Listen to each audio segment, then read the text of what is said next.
ان قتلہم کان خطا کبیرا ولا تقتلوا الزنا انہ کان فاحشۃ وساء سبیلا. یہ آیہ مبارکہ بہت اہم ہے. اسلامی معاشرے کے اندر سیکس ڈسپلن کہ جذبہ جو ہے انسان کے اندر، جنسی جذبہ، اسے پابند کیا جائے. اس پابندی کے لفظ سے مجھے حفیظ جالندھری کا شعر یاد آیا، کیا پابند نئے نالے کو میں نے، یہ طرز خاص ہے ایجاد میری. آواز اگر اصولوں کے مطابق آ رہی ہے تو وہ موسیقی کس قدر کانوں کو لبھاتی ہے، اچھی لگتی ہے. لیکن وہی آواز ہڑبونگ ہو جائے، شور ہو، ہنگامہ ہو، کوئی اس میں نظم نہیں ہے، کوئی پابندی نہیں ہے، نہ سر ہے نہ تال ہے، تو ظاہر بات ہے کہ وہ آدمی کے لیے اس کو برداشت کرنا مشکل ہو جاتا ہے اور انسان کی جان پر بن جاتی ہے. تو یہ پابندی جو ہے یہ در حقیقت اس کائنات کے اندر یہ اٹس دی رول. تو جنسی جذبہ چونکہ نہایت زوردار ہے، نہایت زوردار.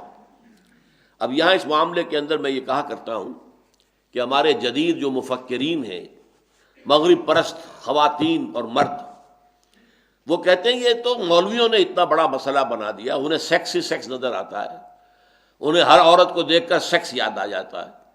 حالانکہ ہمارا تو یہ معاملہ نہیں ہے، حالانکہ بکواس ہے یہ. جس کو وہ کہتے ہیں کہ وہ بابا آدم ہے جدید سائیکالوجی کا، فرائڈ، اس کے نزدیک انسان کے داعیات و محرکات عمل میں موسٹ پاورفل، سب سے زیادہ قوی وہ جذبہ سیکس ہے. اس نے تو یہاں تک پہنچائی یہ بات کہ باپ اگر محبت بھری نگاہ سے بیٹی کو دیکھ رہا ہے تو یہ بھی سیکس کی بنیاد پر ہے. باپ مرد ہے، بیٹی بھی جو ہے وہ عورت ہے، لڑکی ہے. ماں اگر بیٹے کو محبت بھری نگاہ سے دیکھتی ہے تو یہ بھی سیکس ہے. تو اس کی تو انتہا یہ ہے، اور وہ کہتا یہ کہ سب سے بڑا محرک یہ ہے. آج کے جدید مفکرین کی مصیبت یہی ہے کہ ہر ایک کے دماغ میں ایک چیز سوار ہو گئی اور اس نے اسی کے اوپر سارا ایکسپلین کر دیا، سارا کا سارا جو معاملہ ہے انسانی تمدن کا اسی کے گرد گھما دیا. مارکس کو معاشی ضرورت، پیٹ معاشی، یہ اتنا زوردار نظر آیا کہ باقی ہر شے اخلاق ہو، کچھ ہو، کوئی شے نہیں ہے، مذہب ہو، اصل شے پیٹ ہے.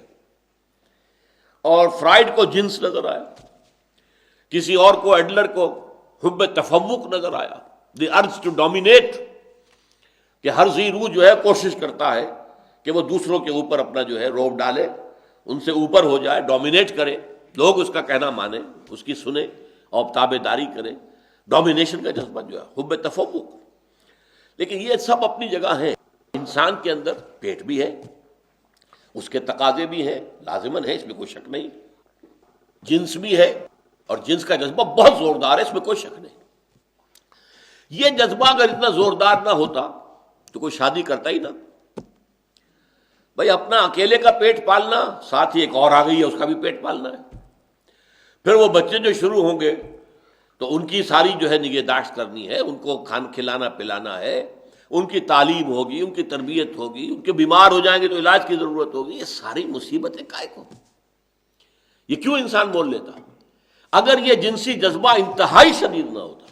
ہے یہ جنسی جذبہ انتہائی شدید ہے، لیکن اس سے ڈسپلن میں لانا، ایک نظم کا پابند بنانا، یہ ہم پڑھ چکے ہیں سورہ مومنون کی ابتدائی آیات میں بھی، والذین هم لفروجہم حافظون الا علی ازواجہم وما ملکت ایمانہم فانہم غیر ملومین فمن ابتغى وراء ذلک فاولئک هم العادون. بالکل یہی الفاظ ایک شوشے کے فرق کے بغیر سورہ معارج میں آئے ہیں. تو یہ جو سیکس ڈسپلن اسلام لانا چاہتا ہے، اب اس کے لیے یہاں پر در حقیقت جو اس کا ہدف ہے، مقصد کیا ہے، وہ ہے وَلَا تَقْرَبُوا الزِّنَا، زنا کے قریب تک نہ جاؤ. دیکھیے یہاں یہ نہیں کہا زنا نہ کرو، بڑا فرق ہو گیا اس میں. زنا نہ کرنا وہ تو ایک فعل ہے جو اپنی ایک انتہا کو پہنچے گا تو اسے ہم زنا کہیں گے، لیکن زنا کے قریب تک نہ جاؤ. زنا کے داعیات اور زنا کے مقدمات ہیں.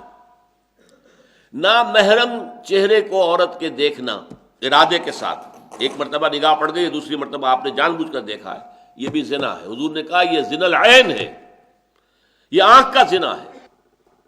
آپ نامحرم عورت کا جو بھی حسن ہے اس سے لذت لے رہے ہیں نگاہوں کے ذریعے سے. گو ہاتھ میں جنبش نہیں آنکھوں میں تو دم ہے، رہنے دو ابھی ساغر و مینا میرے آگے.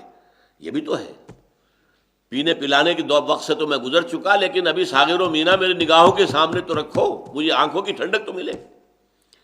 اس طرح نامحرم عورت کی آواز کو سننا اور کان لگا کر سننا، اب اس میں بھی ایک مٹھاس ہوتی ہے، لوچ ہوتا ہے. عورت جن سے نازک ہے اور ہر اعتبار سے اس کے اندر جو ہے اس کا اثر ہے اس کی زندگی کے اندر، یہ بھی زنا ہے، یہ کان کا زنا ہے. کسی نامحرم عورت کے جسم کو ہاتھ لگانا یہ بھی زنا ہے. زنا الید، ہاتھ کے لمس کے ذریعے سے انسان جو ہے وہ ایک جنسی لذت حاصل کرتا ہے.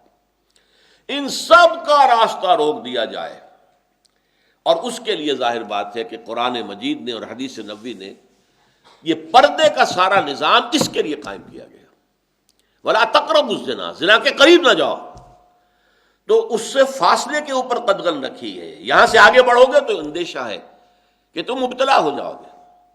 حسین عورت کو دیکھو گے تمہارے دل میں تمنا پیدا ہوگی، خواہش پیدا ہوگی، اور تم دل میں تو اس کے خلاف جو ہے اس کے ساتھ زنا کرتے ہی رہو گے. ہو سکتا ہے تمہارے خواب میں آتی رہے، اور پھر یہ ہے کہ کسی وقت موقع ملا تو آگے قدم بڑھا دو گے. اس سے بہتر کیا ہے کہ قرآن مجید نے اور حدیث نبوی نے 4 پردے جو ہیں عورت کے لیے لازم کیے، ایک نہیں. پہلا پردہ ہے عورت کے اندر، دل کے اندر، حیا. والحیاء شعبۃ من الایمان. یہ اصل میں دل کا پردہ اگر نہیں ہے تو باقی پردے آپ اڑھا بھی دیں گے تو عورت پھر بھی غلط راستے پر پڑ سکتی ہے. لہذا دل میں تقویٰ کا ہونا اور حیا کا ہونا یہ پہلا پردہ ہے. پھر ایک پردہ وہ ہے جو نامحرموں سے ہے اور گھر سے باہر جانے کے وقت ہے، وہاں پہ نامحرموں کے ساتھ سامنا ہوگا. اس میں یہ ہے کہ پورا جسم جو ہے لمبی چادر کے اندر ملبوس ہو، لپٹا ہوا ہو، ملفوف ہو، اور چادر کا ایک سرا جو ہے اس کو چہرے کے اوپر بھی لٹکا لیا جائے. اب اس کے لیے جب ایک عطا بن سیرین رحمۃ اللہ علیہ جو ہے ایک بہت بڑے تابعی، انہوں نے ایک صحابی سے پوچھا کہ اس آیت پر جو کیسے عمل کیا سورہ احزاب کی آیت پر، تو انہوں نے پھر ایک لمبی سی چادر لے کر اپنے آپ کو اس میں پوری طریقے سے چھپا کر پھر ایک آنکھ کھلی رکھ کر باقی پورے چہرے کو بھی ڈھانپ لیا، پورا چہرہ بھی، اور کہا یہ اس طریقے سے عمل کیا تھا صحابیات نے اس آیت کے اترنے کے بعد. یدنین علیہن من جلابیبہن. اور یہ میں نے اپنی آنکھوں سے دیکھا ہے. ایران میں جب انقلاب آیا ہے، ظاہر بات ہے کہ وہ مذہبی انقلاب تو تھا، آیت اللہ حضرات جو ہیں وہ وہاں کے پھر حاکم بن گئے تھے.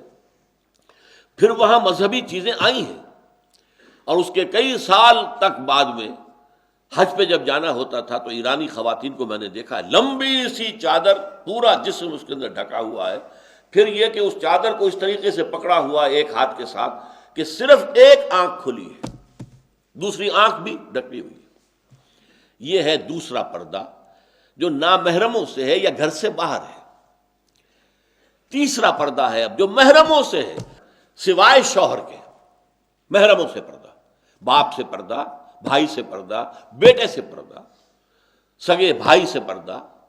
کیوں کہ کسی کے سامنے محرموں میں سے بھی سوائے شوہر کے، شوہر کے لیے بیوی، بیوی کے لیے شوہر، یہ تو لباس ہے ایک دوسرے کے لیے، بغیر بالکل کسی لباس کے بھی یہ ہوں آپس میں، جو بھی ان کا خلوت کا وقت ہے تو کوئی حرج نہیں. ہن لباس لکم وانتم لباس لہن. وہ تمہاری بیویاں تمہارے لیے لباس ہیں، تم ان کے لیے لباس ہو، تو آپس میں ایک دوسرے کے لیے لباس ہو. ان کے لیے کوئی ستر کا حکم نہیں ہے.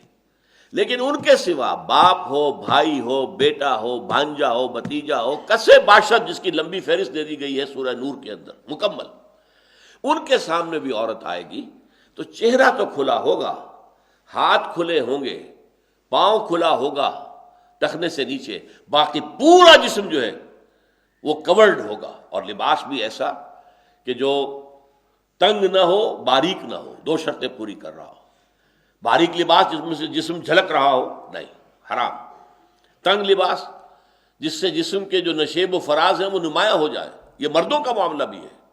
بعض لوگ جو یہ پہنتے ہیں بڑی تنگ پینٹیں، ان میں آپ کو معلوم ہے کس طریقے سے ان کا جو ہے وہ سطر نہیں ہوتا پھر پوری طریقے سے، بلکہ جسم کے اعضاء جو ہیں ان کے نمایاں نظر آتے ہیں چاہے لباس پہنا ہوا ہے. تو یہ ہے محرموں کے سامنے پردہ. اور محرموں کے سامنے لباس کے علاوہ ایک اضافی شے جو سینے پر ابھار ہے اللہ نے پیدا کیے ہیں، جو عورت کے نسوانی حسن کا ایک بڑا اہم حصہ ہے، ان کے اوپر اضافی کورنگ ہونی چاہیے، وہ ہے اوڑھنی۔ وہ اوڑھنی جو کہ عرب کے اندر پہلے یہ تھا کہ سر پر ڈال کر اور باقی پیچھے پھینک دیتے تھے اپنی کمر پہ، حکم دیا گیا نہیں، یدنین علیہن من جلابیبہن، اس اوڑھنی کو جو سر کے بالوں کو چھپا کر اور گردن کو بھی چھپائے اور پھر اس کا ایک بکل جو ہے وہ سینے کے اوپر آ جائے، یہ اضافی کورنگ ہے، اضافی کورنگ ہے۔ چاہے نیچے اس نے کرتا پہنا ہوا ہے لیکن کرتے کے باوجود ظاہر بات ہے کہ سینے کے ابھار تو نمایاں ہو جائیں گے، لہذا اس کے اوپر اضافی کورنگ ہے۔ یدنین علیہن من جلابیبہن تو باہر کے لیے ہے، ولیضربن علی جیوبہن بخمرہن، اپنی اوڑھنیوں سے اپنے سینوں کے اوپر بھی بکل مار لیا کریں۔ یہ تیسرا پردہ ہوا۔ ایک چوتھا پردہ ہے اسلامی معاشرے کا، وہ اہم ترین ہے، اس پر لوگوں کی نگاہ ہی نہیں جاتی۔ اسلامی معاشرہ مخلوط نہیں ہے، جدا گانا، سیگریگیشن، مردوں کا دائرہ علیحدہ، عورتوں کا دائرہ علیحدہ ہے، کہیں بھی اختلاط نہ ہو۔ اسکول ہے، کالج ہے، لڑکوں کے علیحدہ، لڑکیوں کے علیحدہ، یونیورسٹیز لڑکیوں کی علیحدہ بنا دیجیے، لڑکوں کی علیحدہ، ان میں میل جول نہیں ہونا چاہیے۔ گویا کہ میں نے اس پہ الفاظ لکھے ہیں کہ جیسے ایک بہت بڑا پردہ معاشرے کے اندر لٹکا ہوا ہے کہ اس نے دونوں صنفوں کو علیحدہ کر دیا۔ مردوں کا ہسپتال ہے، مرد مریض، مرد ڈاکٹر، مرد نرسیں ہونی چاہیے، میل نرسز آرمی میں ہوتے ہیں، اور امریکہ وغیرہ میں بہت بڑا پروفیشن ہے یہ۔ کسی کو گھر پہ ضرورت ہے تو میل نرس وہ رکھ لیتا، ان کی پوری ٹریننگ ہے نرسوں والی۔ عورتوں کے اسپتال میں عورت مریض ہے، عورت ڈاکٹر ہے، لیڈی ڈاکٹرز ہے، عورت نرس ہے، ٹھیک ہے۔ ہر کام میں آپ کوئی ایسے انڈسٹریل یونٹس بنا دیجئے، عورتیں کام کریں، عورتیں سپروائز کریں، مردوں سے ساتھ سابقہ نہ ہو، واسطہ ہی نہ ہو، ان کے ورکنگ آورز بھی کچھ کم رکھیں۔ میں نے ایک دفعہ چیلنج کیا تھا، یہ 1982 کی بات ہے، جب میرے خلاف بڑا طوفان اٹھا دیا تھا، لیکن یہ کہ میں نے چیلنج کیا کئی حضرات سے کہ مجھ سے آ کے بات تو کرو، کہاں قدم رکتے ہیں؟ کہیں نہیں رکتے۔ آپ معاشرے میں کاٹیج انڈسٹریز کو عام کر دیجئے، گھروں کے اندر عورتیں کام کریں، انہیں باہر نکلنے کی ضرورت ہی نہیں۔ جنگ کے زمانے میں کاٹیج انڈسٹریز، دہلی کا ایک بہت بڑا جو اس کا محلہ تھا، بڑی آبادی تھی، باڑا ہندو راؤ، میں نے اپنی آنکھوں سے دیکھا ہے، ہر گھر کارخانہ بن گیا تھا، اسی سے لفظ وہاں بن گیا کرخندار، ایک بالکل جو ہے معاشرے کے اندر ایک نئی شے وجود میں آ گئی۔ کارخانہ ہے، گھر کے اندر بٹن بن رہے ہیں، ایک بٹن بنانے کی مشین لگی ہوئی ہے، بنا رہے ہیں، بچے بھی لگے ہوئے ہیں، عورتیں بھی لگی ہوئی ہیں، کہیں پر بکلز بن رہے ہیں، بکسوے بن رہے ہیں، کہیں پر یہ ہے کہ نکریں سی جا رہی ہیں، کہیں کرتے سیے جا رہے ہیں۔ یعنی آرمی کا دور تھا، بڑے پیمانے کے اوپر ان چیزوں کی ضرورت تھی۔ صبح کو ٹرک آتے تھے اور ہر گھر کے اوپر خام مال اتار کر چلے گئے، یہ آپ نے تیار کرنا، یہ خام مال ہے، لیجئے۔ شام کو آتے تھے اور تیار شدہ مال لے کے چلے جاتے تھے، عورت کو نہ گھر سے نکلنا، نہ پھر داخل ہونا، کہیں بھی نہیں۔ تو کاٹیج انڈسٹری، اور آپ کو معلوم ہے سوئٹزرلینڈ کے اندر گھڑیوں کی انڈسٹری جو سب سے بڑی انڈسٹری ہے وہ کاٹیج انڈسٹری ہے۔ کاٹیج انڈسٹری ہو، ایسے انڈسٹریل جو ہے یونٹس بنائے جائیں جہاں عورتیں کام کریں، عورتیں سپروائز کریں، لیکن اختلاط نہ ہو۔ یہ اختلاط جو ہے یہ ہے در حقیقت ولا تقربوا الزنا، یہ اللہ تعالیٰ نے یہ حد بندیاں کر دی ہیں، دور دور زنا کے قریب تک نہ پھٹکو۔ تو گویا کہ جیسا کہ آپ کو معلوم ہے کہ یہ فیصل آباد میں گھنٹہ گھر ہے، اب گھنٹہ گھر تک جانے والے 8 بازار ہیں وہاں۔ اگر آپ یہ چاہتے ہیں کہ کوئی بھی گھنٹہ گھر نہ جائے تو 8 بازاروں کو سیل کرنا پڑے گا، تبھی تو ہوگا نا، ورنہ آپ نے ایک بازار بند کر دیا، وہ دوسرے سے پہنچ جائے گی۔ تو اسی طریقے سے لا تقربوا الزنا، یہ زنا کا گھنٹہ گھر جو ہے آپ نہیں چاہتے کہ لوگ وہاں تک جائیں، تو ذرا دور دور اس کے لیے سد باب کیجیے، دروازے بند کر دیجیے۔ پہلا لباس کا معاملہ، نمبر 2 پھر جو ہے باہر نکلنے کا معاملہ، گھروں کے اندر بھی نگاہیں نیچی رکھو، جوان بھائی اپنی جوان بہن کے جسم کو گھور کر نہ دیکھے، نگاہیں نیچی رکھو۔ وہ جوان بہن اگرچہ بہن ہے لیکن ہے تو لڑکی، بھائی اگرچہ بھائی ہے تو لڑکا، وہ جذبات جو ہوتے وہ ہوتے۔ اس اعتبار سے باپ جو ہے وہ گھور کر اپنی بیٹی کو نہ دیکھے، جوان بیٹی کو، اس لیے کہ اس سے فتنہ پیدا ہو سکتا ہے، خیالات کے اندر کوئی بری شے آ سکتی ہے۔ تو یہ ہے کہ اپنی نگاہیں نیچی رکھیں، مذاق اڑاتے ہیں لوگ، نگاہیں نیچی رکھیں، باہر نکلنے میں نگاہیں نیچی رکھیں گے تو کیا ہوگا؟ ایکسیڈنٹ ہو جائے گا۔ بھائی یہ گھر کے اندر کی بات کی جا رہی ہے، باہر تو وہ نکلے گی تو وہ برقع لے کر، برقع اصل میں اسی حجاب کی ایک شکل بن گئی، ضرورت ایجاد کی ماں ہے۔ چادر کو اگر آپ اس طرح پکڑیں گے تو ایک ہاتھ آپ کا جو ہے مستقل طور پر چادر کو پکڑنے پر مجبور ہوگا، ایک ہاتھ آپ کا آکوپائڈ ہے، دوسرا ہاتھ ہے صرف اس سے آپ کچھ کر سکتے ہیں۔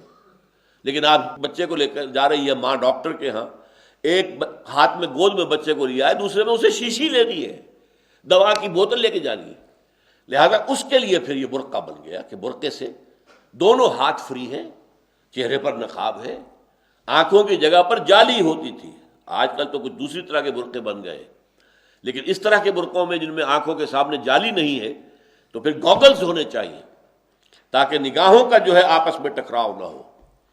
ایک آنکھ کی ٹکراؤ کا جو ہے وہ نگاہوں کا ٹکراؤ نہیں ہوتا، ایک آنکھ سے میسج پاس نہیں کیا جا سکتا، یہ دونوں آنکھوں کا کام ہوتا ہے، اسی لیے ایک آنکھ چھپی ہوئی ہو اور ایک آنکھ جو ہے وہ بند ہو، یا پھر یہ ہے کہ دونوں آنکھوں کے اوپر گوگلز اگر پہن لیے ہیں تو اس سے یہ ہے کہ وہ فتنے کا راستہ بند ہو جائے گا۔ تو ان تمام راستوں کو بند کرنا مقصود کیا ہے؟